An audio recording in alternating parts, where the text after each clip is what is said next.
Hi everyone, my name is Heather and I'm the person behind Happy Puppy Truffles. Today I wanted to share with you guys another in the series here of what I was sharing you guys of how to get ready for elementary school in Japan. This is sort of the second set of the supplies that we had to buy here in February as we prepare for her starting in April. And in this particular set are a bunch of things that you need for your desk. And one of the first pieces, of course, is this cool drawer that you use, and it fits right into the desk and is used for separating your stuff so that you can keep things nice and organized. And you know, they just use this as a way of kind of keeping things clean. You put your name on the outer part here, and there's a little handle on it too. It just makes it easier to kind of keep everything organized.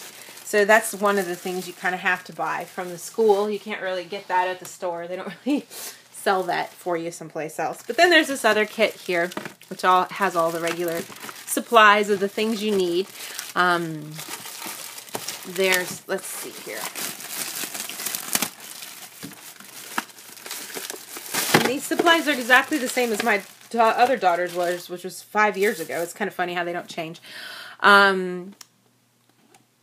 Play-Doh. Of course, everybody needs Play-Doh. So here's your Play-Doh. And isn't it a beautiful brown color? Yeah.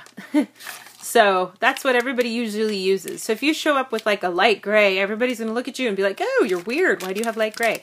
So they really encourage you to try to have the same as everyone else. There's this nice little knife for helping to work with things and little, you know, tools to use for that. And I have to make sure to put a label on that somewhere. And that's always hard because it can come off. So they try to sell you labels that are waterproof. Yay. But, and then there's the container for it, and you could also probably need to get a rubber band thing to put around the outside of it to keep it closed. But that's one of the first things you need is Play-Doh. You also, of course, need scissors. So these are the fancy official scissors of, you know, becoming an elementary school student. You can buy these at the regular store. This package that they sell isn't really that bad of a price, actually. The price of this is about the same at the store anyway.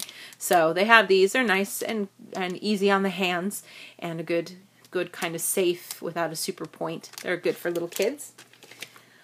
Glue! This kind of glue, which I don't particularly like that much, but this is the glue of choice for elementary school students. And that's, you know, something that you just use, of course, in class and craft. You also need to have a permanent marker, which is called My Name, which is like basically for putting your name on things. So it's a permanent marker. You use it for labeling stuff and other projects in class. This thing usually needs to be replaced a couple of times throughout the year.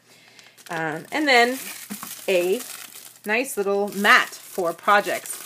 This is cool because this is, you know, used for cutting on top of, for playing with Play-Doh. It's just really nice, really thick. It doesn't warp very easily. Has the nice little grid on this side if you're doing a project. You can flip it over to really nice, high quality.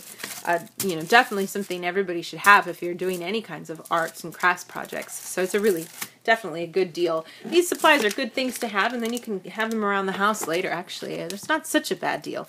But, you, of course, have to put your name on everything, and if there's caps, you have to put your name here and on the cap so that you get both parts in case the cap falls off.